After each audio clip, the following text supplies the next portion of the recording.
Russia Ukraine దేశాల మధ్య యుద్ధం భారతదేశం చైనాలకు బాగా కలిసొస్తుంది.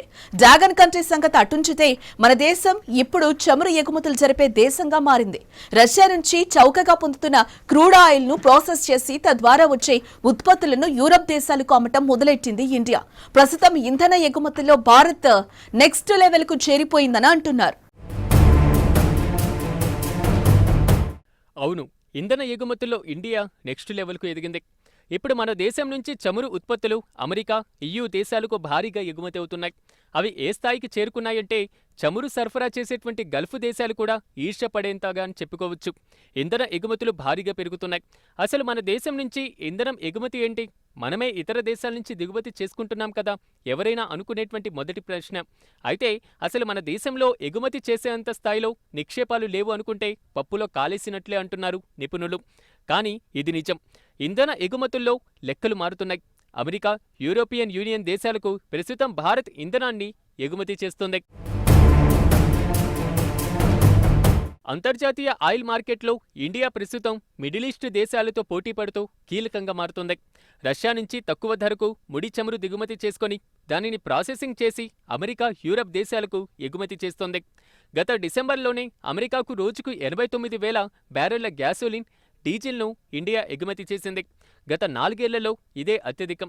ఇక జనవరి నెలలో వచ్చేసరికి ప్రతిరోజు 1.72 లక్షల బ్యారెళ్ల డీజిల్ను యూరోపియన్ యూనియన్ దేశాలకు భారత్ ఎగుమతి చేసింది.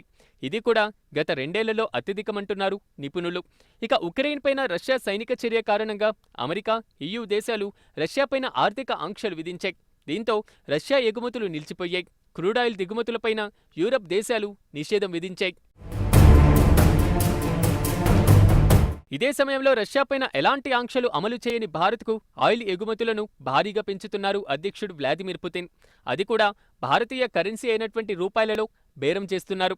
అయితే పైగా అత్యంత ధర తక్కువ పలికేటువంటి దానిని రష్యా మనకు ఆయిల్ సరఫరా చేస్తుంది. ఇలా వచ్చినటువంటి క్రూడ్ ఆయిల్ను అమెరికా, EU దేశాలకు భారత్ ఎగుమతి చేస్తుంది.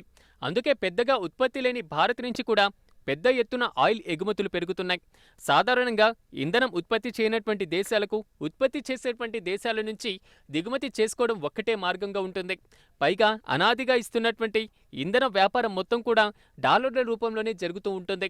దీంతో విదేశీ మారకాల్లో చాలా వరకు ఇంధన దిగుమతుల కోసం ఖర్చు చేయాల్సినటువంటి పరిస్థితి ఉంటుంది. ఇటువైపు భారత్లో ఇంధన ఉత్పత్తి అంతంత మాత్రమే. అందుకే ఇన్నాళ్లు ఒపెక్ దేశాల నుంచి ఇంధన దిగుమతి చేసుకుంటూ విదేశీ మారకాన్ని భారీగా ఖర్చు చేస్తూ వచ్చాం. దశాబ్దాలుగా ఇంధన దిగుమతుల కోసం భారత్, సౌదీ అరేబియాపైనే అధికంగా ఆధారపడింది.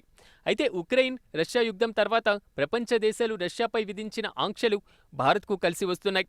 రష్యాకు భారత్తో ఉన్నటువంటి స్నేహం, ఆంక్షలు అమలు చేయకపోవడం, యుద్ధంపైన భారత్కు ఉన్నటువంటి వైఖరి కారణంగా తక్కువ ధరకే భారీగా ఇంధనం ఇస్తామని రష్యా ముందుకు వచ్చింది.